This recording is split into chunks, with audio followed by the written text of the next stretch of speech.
Goshamahal constituency development forum కన్వీనర్గా మరియు ఒక నిబద్ధత గల కాంగ్రెస్ పార్టీ కార్యకర్తగా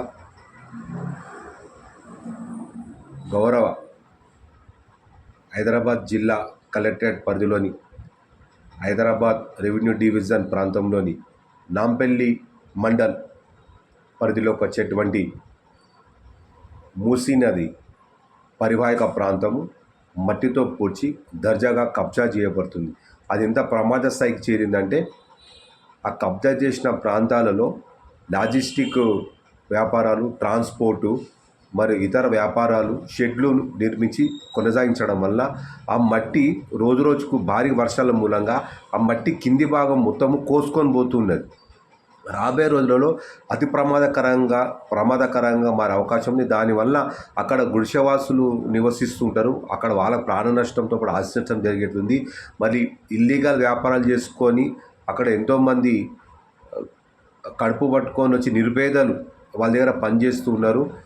ఏ రాత్రైనా ఏ క్షణంలోనైనా ఆ మట్టి కోసుకొని పోవడం వల్ల ఆ కుంగిపోవడంతో అక్కడ పార్కింగ్ చేసినటువంటి బస్సులే కానీ, కారులే కానీ, ఇతర వాహనాలే కానీ అవి కూడా నష్టపోయే ప్రమాదం ఉంది. అవి ఏవి అక్కడ కబ్జా చేసిన వారు గమనిస్తలేరు. అది కాకుండా మళ్ళీ జిహెచ్ఎంసీ ఆఫీస్కు కూటవేతిలో కొద్ది దూరంలోనే జిహెచ్ఎంసీ కార్యాలయము, అది కొద్ది దూరంలోనే రెవెన్యూ తహసీల్దార్ కార్యాలయం, మండల కార్యాలయం పక్కనే ఉన్నాయి. మరి అది పురాణాపూర్ నుంచి మెదలు పట్టుకొని చాదర్గఢ్ బ్రిడ్జ్ వరకు మొత్తము కబ్జాల పరమవుతుంది. ఇప్పుడు లేటెస్ట్గా ఉస్మానియా హాస్పిటల్ బ్యాక్ సైడ్ మార్చురిపోయే దారిలో కూడా కొత్తగా ఇప్పుడు ఆ మన్నులను నింపేసి కబ్జా ఆల్రెడీ ఒకటేమో లాజిస్టిక్ వ్యాపార కేంద్రాలకు అయిపోయింది. మళ్ళీ ఇంకొకటి ఇప్పుడు ప్రయత్నాలు మొదలుపెట్టారు. అక్కడ మన్ను మొత్తం డంపు చేస్తూ ఉన్నారు. ఒకవైపు గౌరవ ముఖ్యమంత్రి వర్యులు మూసీ బ్యూటిఫికేషన్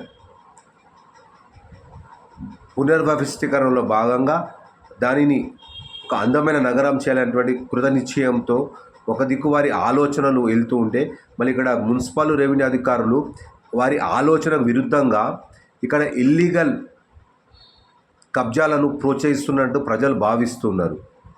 ఇప్పటికైనా మీరు ఈ వర్షాకాలంలో అది కుంగిపోయే ప్రమాద స్థాయికి ఉంది. కనీసం క్షేత్రస్థాయిలో మళ్ళీ మున్సిపల్ అధికారులు, రెవెన్యూ అధికారులు, మళ్ళీ హైడ్రా అధికారులు కూడా నేను విన్నపించుకుంటున్నా. ఒక్కసారి మీరు ఆ కబ్జాలు చేసి మన్నుతోటి కబ్జాలు చేసి వ్యాపారాలు చేస్తున్నటువంటి ప్రాంతాలను మీరు దయచేసి పరిశీలించండి. అక్కడ కింద మన్ను కోసుకొని పోతూ ఉన్నది. అది వాళ్ళు ఎంత అయితే కింది నుంచి అది నేరో అవుతున్నది, పైన మాత్రం పెద్దనే కనబడుతుంది. కానీ మీరు ఒకసారి చూసినట్టయితే కనుక కింది నుండి అది కృంగిపోతుంది. మెల్లమెల్లగా మన్ను మొత్తం పోతూ ఉన్నది. అది తీవ్ర ప్రమాదం స్థాయికి వెళ్ళే అవకాశాలు ఉన్నది. కాబట్టి ఇప్పటికైనా అధికార యంత్రాంగము ప్రజల శ్రేయస్సు దృష్ట్యా మరి వారి ఆస్తులకు కానీ, ప్రాణాలకు కానీ భంగం కలగకుండా తక్షణమే మళ్ళీ ఇంకా భారీ వర్షాలు సెప్టెంబర్ కూడా పడతాయి అన్నట్టు వాతావరణ శాఖ ద్వారా తెలియవస్తున్నది.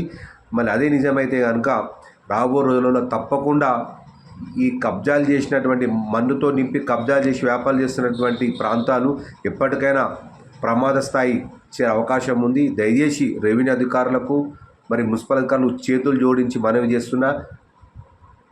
Deputy municipal commissioner GHMC circle 14 అధికారులకు, మరి రెవెన్యూ అధికారులకు, మన హైడ్రా అధికారులకు ప్రజల మానాలను కాపాడాలని, వారి యొక్క ఆయుష్ తొందరలోనే ఆగిపోకుండా తమ కట్టుదిట్ట చర్యలు తీసుకొని మూసీ పరివాహక ప్రాంతాలలో కబ్జాకు గురైనటువంటి ప్రాంతాలను తక్షణమే తమ క్షేత్రస్థాయిలో పరిశీలించి అక్కడ నిర్మాణాలను తొలగించి, అక్కడ అక్రమంగా పార్కింగ్ చేస్తున్న వాటిని కూడా తొలగించి రాబోయే రోజులలో ముఖ్యమంత్రి గారి ఆలోచనలకు అనుగుణంగా అక్కడ కార్యక్రమాలు నిర్వహించాలని మరొక మారు ప్రజల తరఫున మనవి చేస్తున్నాను.